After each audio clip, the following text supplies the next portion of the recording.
အားလုံးပဲမင်္ဂလာပါ audio ပိုင်း M1 channel ကနေပြီးတော့ပြန်လည်ပြီးတော့ကြိုဆိုလိုက်ပါတယ်ကျွန်တော်ဒီနေ့စာပိုက်လေးတစ်ခုဖတ်ပြချင်ပါတယ်စာဖတ်လိုက်ရအောင်ဆက်ဆံရေးတော်တော်များများတဲ့ကနာကျင်မှုတွေကမင်းကိုပိုကောင်းလာစေချင်တာပါဆိုတဲ့မှန်ကန်တယ်လို့ထင်ရတဲ့ဆန္ဒကနေစာတင်လာတာများပါတယ်ဒေါက်တာဂန်တာရှမစ်ရဲ့တင်နန်းတစ်ခုမှာကျောင်းသားတစ်ယောက်ကဒီလိုမေးခဲ့ပါတယ်ငယ်စဉ်ကလေးကနေအမြဲအဆိုးမြင်အကဲဖြတ်ခံရပြီးတော့ကိုမယုံကြည်နိုင်တဲ့အသက်32နှစ်အရွယ်သားတစ်ယောက်ကိုမိခင်တစ်ယောက်အနေနဲ့ဘယ်လိုဆက်သွယ်ရမလဲ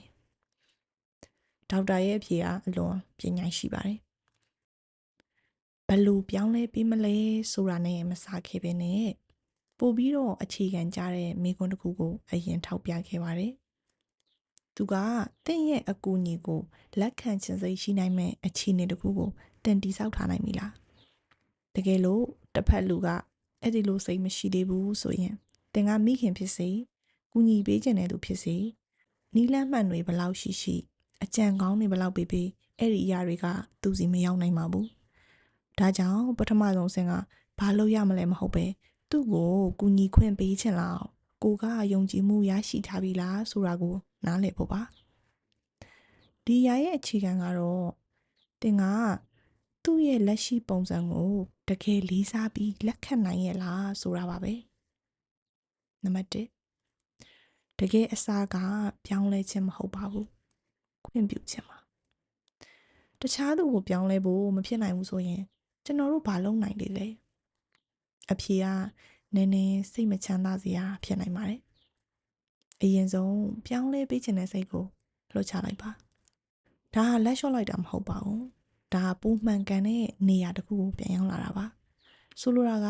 သူကအခုရှိနေတဲ့ပုံစံတိုင်းဖြစ်ခွင့်ရှိတယ်ဆိုတာကိုခွင့်ပြုနိုင်ဖို့ပါအဲ့ဒီအတွက်သူ့ရဲ့ခံစားချက်တုံ့ပြန်မှုအပြုအမူတွေကိုလေးစားစွာရင်ဆိုင်နိုင်ဖို့လိုပါတယ်ဒါဟာစိတ်ကူးထုံပညာရှင် Milton Erickson ရဲ့အဓိကအယူအဆတစ်ခုပါ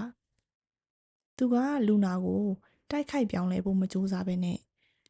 သူ့ရဲ့ကဘာထဲဝင်ပြီးသူ့အမြင်သူ့ခံစားချက်အတွင်းကနေအလုပ်လုပ်ခဲ့ပါတယ်တကယ်လို့တင်ကသူ့ရဲ့အတွင်းကဘာတွေကိုမဝင်ခဲ့ဘူးဆိုရင်မဆက်သွယ်နိုင်ဘူးဆိုရင်သူကတင့်အကူအညီကိုလက်ခံခြင်းစိတ်မရှိနိုင်ပါဘူးဒီအရာကကြားရတာလွယ်ပေမဲ့တကယ်လို့ဖို့ခက်ပါတယ်ဘာလို့လဲဆိုတော့သူစိတ်ထဲကြနေတဲ့အခါချက်ချင်းဆွဲတူပေးဖို့မကြိုးစားရဘူး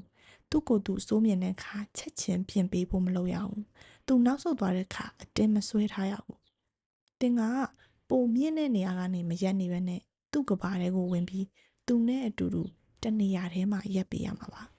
ဒီအရာကချက်ချင်းပြောင်းလဲမှုမဖြစ်နိုင်စေပေမဲ့လည်းပိုအရေးကြီးတဲ့အရာတစ်ခုကိုဖြစ်စေပါတယ်အဲ့ဒါကတော့ဆက်ဆံရေးတွေကတင်းကျပ်နေမှုတွေပျော့ပြောင်းလာခြင်းပါပဲနံပါတ်2သူ့ကိုကဘာထဲကိုဆွဲမသွင်းမနဲ့ကိုကသူ့ရဲ့ကဘာထဲကိုဝင်ပါလူမှုဆက်ဆံရေးတော်တော်များများမအောင်မြင်ရခြင်းကကျွန်တော်တို့လုပ်နေတာပြောင်းပြန်ဖြစ်နေလို့ပါကျွန်တော်တို့ကအမြဲတမ်းတစ်ဖက်လူကိုကိုယ့်အတွေးခေါ်တဲ့ဆွဲသွင်းမှုစူးစမ်းကြပါတယ်ဥပမာလူတစ်ယောက်စိတ်တက်ကြနေတဲ့အခါကျွန်တော်တို့ရဲ့အလူလောက်တုံ့ပြန်မှုကအားပေးခြင်းနဲ့ပြောင်းလဲပေးခြင်းနဲ့ပိုကောင်းလာစေခြင်းနဲ့မင်းတကယ်ကောင်းတယ်ဒီလိုမလုပ်သင့်ဘူးလေပိုအကောင်းမြင်တဲ့နဲ့အဲ့လိုပြောမိပါတယ်ဒီစကားတွေကမမှားပါဘူးဒါပေမဲ့အားလုံးကကိုယ့်ကဘာထဲကစကားတွေပါတကယ်ထိရောက်တဲ့ဆက်သွယ်မှုကတော့ပြောင်းပြန်ပါကိုကသူ့ကဘာတွေကိုဝင်ရတာပါသူခံစားချက်အဆင့်တည်းဝင်မှုကြိုးစားရပါတယ်သူခံစားနေတဲ့နေရာမှာပဲသူနဲ့အတူရက်ပြီးနားလည်ပေးရမှာပါသူကကျွန်တော်မလုပ်နိုင်ဘူးလို့ပြောရင်မင်းလုပ်နိုင်ပါတယ်လို့ချက်ချင်းမပြောဘဲနဲ့မင်းအရန်စူးစမ်းခဲ့ပေမဲ့ကိုမလုံလောက်သေးဘူးလို့ခံစားနေရတာလားလို့မေးနိုင်ပါတယ်သူကဘာမှကောင်းကောင်းမလုပ်တတ်ဘူးလို့ပြောရင်ချက်ချင်းမငြင်းမဲနဲ့ဘာလို့အတိမတ်မပြုတ်ခံရဘူးလို့ခံစားရတာမျိုးလားလို့နီးကပ်စွာနားထောင်ပေးနိုင်ပါတယ်တယောက်နဲ့တယောက်အတွေ့အကြုံတူအစစ်မှရနိုင်မှတကယ်ဆွေးနွေးမှုဖြစ်လာနိုင်ပါတယ်တင်လူတယောက်ကိုပြောင်းလဲခြင်းလေး သူ့ကိုဆုံးရှုံးမှုပိုလွယ်လေးပါပဲတင်သူ့ကိုနားလဲဖို့စူးစမ်းလေးသူ့ဘောတက်ရောက်နိုင်ချေပိုများလေးပါပဲနံပါတ်3အဖြေမပေးပါနဲ့သူ့အတွင်းကပုံစံဟောင်းကိုနှိုးထစေပါလူတော်များများမေးကြတယ်ဘာမှမလုပ်ဘူးဆိုရင် तू ဘလို့လုပ်ကောင်းလာမှာလဲအဖြေကတွန်းပို့ခြင်းမဟုတ်ပါဘူးသူ့အတွင်းကပုံစံဟောင်းကိုပြန်နှိုးထစေခြင်းပါစိတ်တကြနေတဲ့လူတယောက်ဟာတန်မိုးမရှိတာမဟုတ်ပါဘူးသူတန်မိုးရှိခဲ့ဘူးတဲ့ချိန်ကိုမေ့သွားတာပါမိဘတယောက်အနေနဲ့လုပ်ပေးနိုင်တာက judgment တစ်ခုမပေးဘဲနဲ့သူ့အတွင်းမှာရှိနေပြီးသားအရာတွေကိုပြန်မြင်စေဖို့ပါသူဘယ်ချိန်မှာပြောခဲ့ဘူးသလဲဘယ်နေရာမှာအတိမတ်ပြုခံရဘူးလဲဘယ်အခြေအနေမှာသူ့ကိုယ်သူစွမ်းဆောင်ရည်ရှိတယ်လို့ခံစားရလဲအဲ့ဒီအတွေ့အကြုံတွေကိုပြန်ပြီးတော့သတိပေးနိုင်ပါတယ်ဒါပေမဲ့သတိထားမှာကကိုယ့်အမြင်ကိုအတင်းထည့်တာမဟုတ်ဘဲနဲ့မျှဝေခြင်းနဲ့နှိုးထစေခြင်းဖြစ်ရပါမယ်ဘာဖြစ်လို့လဲဆိုတော့လူတစ်ယောက်အတွက်အကြံဉာဏ်တိုင်းကတစ်ခါတလေစိတ်ရှုပ်ထွေးမှုနဲ့စိတ်နှခွာခြင်းတွေကိုဖြစ်စေတတ်လို့ပါ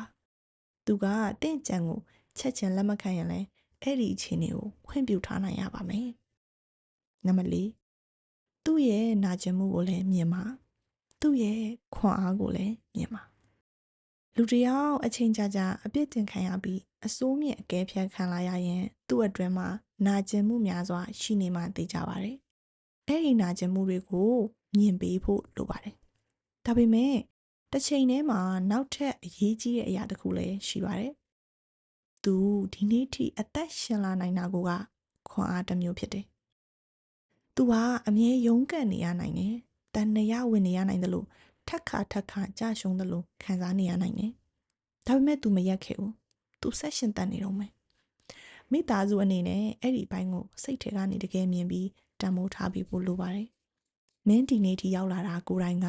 အများကြီးဖြတ်ကျော်ခဲ့ရတဲ့တက်တေပါပဲဆိုတာ तू သိဖို့လိုပါတယ်။လူတစ်ယောက်ဟာနာကျင်မှုကိုမြင်ခံရပြီးခွန်အားကိုလည်းအတိမတ်ပြုခံရတဲ့အခါသူ့အတွင်းမှာပြောင်းလဲဖို့နေရာလေးတွေစတင်ပေါ်တက်လာပါတယ်။တကယ်ချစ်ချင်းမေတ္တာဆိုတာပြောင်းလဲခြင်းမဟုတ်ဘဲနဲ့ပြောင်းလဲမှုဖြစ်ပေါ်လာနိုင်ဖို့အတူတူရှိနေပေးခြင်းပါကျွန်တော်အမြဲပြောသလိုပဲလူတစ်ယောက်ဟာလေးစားခံရတယ်လို့မခံစားရမချင်းမပြောင်းလဲနိုင်ပါဘူးချစ်ချင်းခံရတယ်လို့မခံစားရမချင်းမပြောင်းလဲနိုင်ပါဘူးပြီးတော့မပြောင်းလဲသေးလဲရပါတယ်ဆိုတော့ခွင့်ပြုချက်ကိုမရမချင်းတကယ်မပြောင်းလဲနိုင်ပါဘူးဟုတ်ကဲ့ပါဒီရဲ့စာပိုက်လေးကပေါ့နော်ကျွန်တော်ကိုယ်တိုင်လိုအပ်နေတဲ့စာပိုက်လေးဖြစ်ခဲ့တဲ့အတွက်ကြောင့်မို့လို့အကုန်လုံးလည်းတစုံတရာဒီရဲ့ recording လေးကနေပြီးတော့ရသွားမယ်လို့ဆန္ဒနဲ့ဝေမျှလိုက်ပါတယ်ရှင်လာရောက်နာဆင်ပေးတဲ့တူချင်းတယောက်ချင်းစီကိုကျေးဇူးအများကြီးတင်ပါတယ် see you next time ပါရှင်